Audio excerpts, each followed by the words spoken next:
It was 60 years ago today that Americans were dancing in the streets, celebrating the joyous news that Japan had surrendered and that World War II was finally over. But for one small group of American airmen, there was only uncertainty and fear. They were in a Japanese prisoner of war camp, the last POWs taken during the war and the first Americans in Hiroshima after the bomb. Their view of history was like no other. Their story is our Enterprise report tonight, and it's a personal one for NECN anchor Mike Nikitas, because one of those POWs was his late father. August 6, 1945, the U.S. drops the first atomic bomb on Hiroshima, Japan. 3 days later, August 9th, America drops a second bomb on Nagasaki. The bombs instantly kill tens of thousands of Japanese and end the nightmare of World War II. But the nightmare was about to begin for this B-29 bomber crew and its tail gunner, my father, Chris Nikitas. All these men have since passed away, except for one, Dad's best friend, the radio operator, Marty Zapp of Yardley, Pennsylvania. We became close buddies, of course, living in the barracks and eating together and flying together. We became good buddies. Dad, who's the middle one in the back, was one of 4 boys and 2 girls. My grandparents, Michael and Stavrula, were immigrants. The Nikitas family lived here on Reed Street in the old Greektown section of Fitchburg. The family shared the top floor, the 3rd floor of this triple-decker. The 3 oldest boys all went off to war. This picture was taken in 1942, the day before the oldest, my Uncle Spilios, left for Europe, not to return for 3 years. Everyone in this photo is gone now too, except for the youngest son, my Uncle Ted, who was 12 then, sharing one bedroom with his 3 big brothers. Charlie and I slept in one bed, and Chris and Spill in the other bed. And one by one, as they were being drafted. And I often tell people, thank God for World War II, I finally ended up in my own bedroom. Dad joined the Army Air Corps and shipped off to the Pacific to fly B-29 bombing raids against Japan from tiny Tinian Island, which in mid-1945 was the biggest and busiest airport in the world. It was from Tinian that B-29s left to drop the atomic bombs. On August 8th, 2 days after Hiroshima, 1 day before Nagasaki, Dad's plane, the Sad Tomato, needed work. So the crew borrowed another war-weary B-29, the Nip Clipper, for their 14th mission. They joined 232 other B-29s in a massive firebombing of Iwata, a heavily defended steel city. But this borrowed airplane was bad luck. Bombs stuck in the bomb bay over the target. The Nip Clipper fell back from the formation, and the crew's nightmare began. The wing was hit and caught fire, so the pilot steered over the Sea of Japan and ordered everyone to bail out. I remember your dad for another good reason. He and I could not swim at that time. But we were one of the first 2 in the lifeboat, let me tell you. 10 men survived, clambering into 8 small inflatable life rafts. Only pilot George Keller, probably keeping the plane stable to the last second, was killed when the B-29 hit the water. The men paddled and drifted for 6 harrowing days, holding hands at night to stay together, somehow eluding Japanese patrol boats, existing on a few canteens of water and packages of Lucky Charm candy from their survival kits. Japanese fishermen picked them up on August 14th, the day before the war ended. They were blindfolded, forced to kneel, beaten, and a samurai sword like this one was run over their necks. Later, Dad wrote the whole story down. I prayed for my life. I was afraid to die, not scared. I had been scared before. Now I was filled with fear, fear of death. And we heard all sorts of singing and chanting, and we thought we were going to be executed on several occasions. And from what I hear from Mr. Fukui later, we were. Japanese Army Lieutenant Nobuichi Fukui was a Christian who had made friends with a Vermont missionary couple while he was on a goodwill tour to Boston and Dartmouth College before the war. Now he made a risky move. He argued with his commanding officer, persuading him not to execute the crew and instead turn them over to him. He placed them in a makeshift jail in the still smoldering radioactive ruins of nearby Hiroshima, along with 2 of the 10 American POWs in the city when the bomb was dropped, and probably the only 2 still alive. These 2 men had jumped into a cesspool to escape the initial firestorm. Now, a week later, like thousands of Japanese, Ralph Neal from Corbin, Kentucky, and Norman Brissett from Lowell, Massachusetts, were dying from radiation poisoning. They are dying and they know it. Slowly, night comes on. Their pains increase. Their arms are paralyzed. Their legs curl up and are useless. One of the wounded men is growing blind.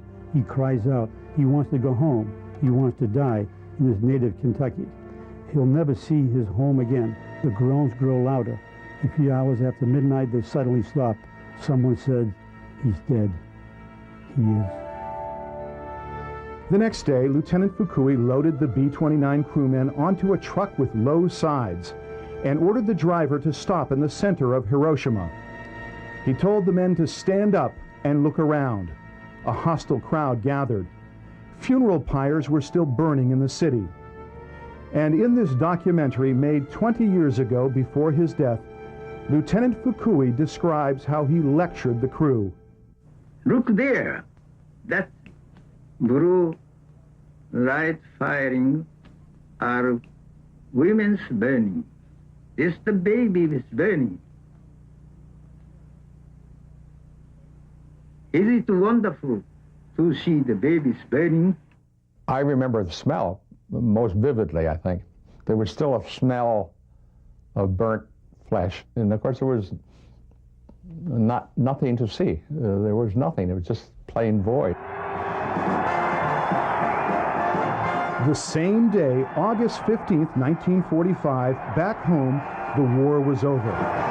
There was jubilation in the streets. The Nikitas family was celebrating too, here on Reed Street in Fitchburg, along with the rest of the country. They had no idea whatsoever that Dad had been shot down. 2 weeks later, Uncle Spill came home from Europe. He'd been gone for 3 years, and the family was throwing him a party up on the second floor when Uncle Ted, who was then 14, intercepted the telegram delivery boy coming up the street on a bicycle. We still have that telegram. It read, "Michael S. Nikitas, 10 Reed Street. The Secretary of War has asked me to express his deep regret that your son, Sergeant Nikitas Christus M., has been missing in action over Japan since 8 August 45. I said, "Dad," and they were just talking and laughing and drinking homemade wine as they were back in those days. And I didn't know how to do it, so I handed him the telegram. And he read it, of course, and at the time, he gave it to my brother, and they read it. And you can imagine from that point on, there were tears, and everybody they were hugging the pictures and the photos of Chris and, you know, their son. And at that time, they all thought you're missing in action, man. From an airplane, how can you survive, you know? Not only had Dad, Marty, and the crew survived, but their fortunes had suddenly taken a dramatic turn for the better. They'd been taken away from Hiroshima to a POW camp on a small island offshore. The Japanese guards were mostly gone. Those who remained had become subservient to the victorious Allies. All of a sudden, the crew was in charge. Friendly B-29s began dropping supplies.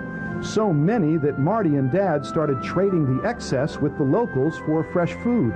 He found a rickshaw, a traditional old rickshaw driver with a rickshaw, he would load up with things that he would go out in the countryside to barter with.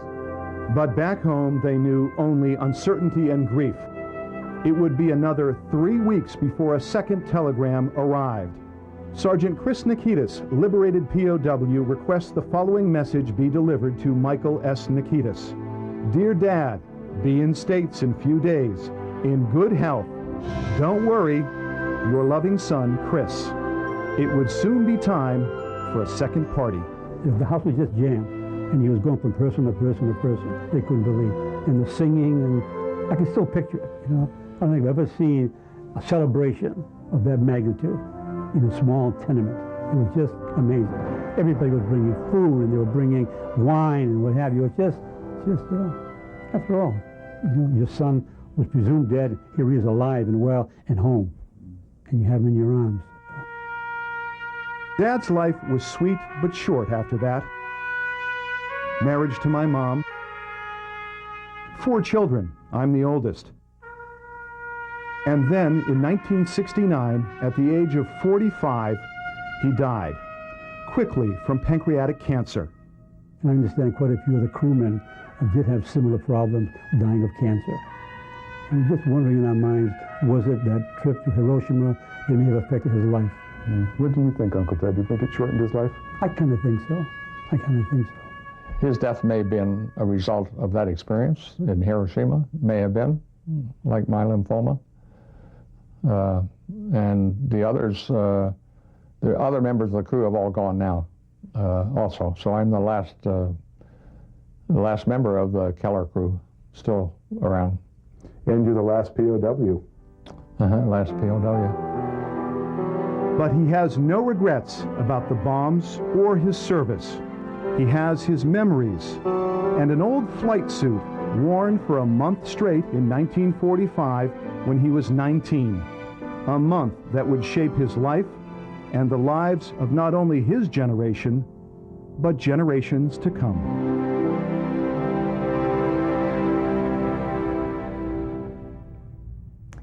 And Mike tells us that Marty Zapp continues to do well. He's right now on a special veterans tour of Japan, and as part of that trip, he's also attending a reunion with other B-29 vets on Tinian Island. We'll be right back.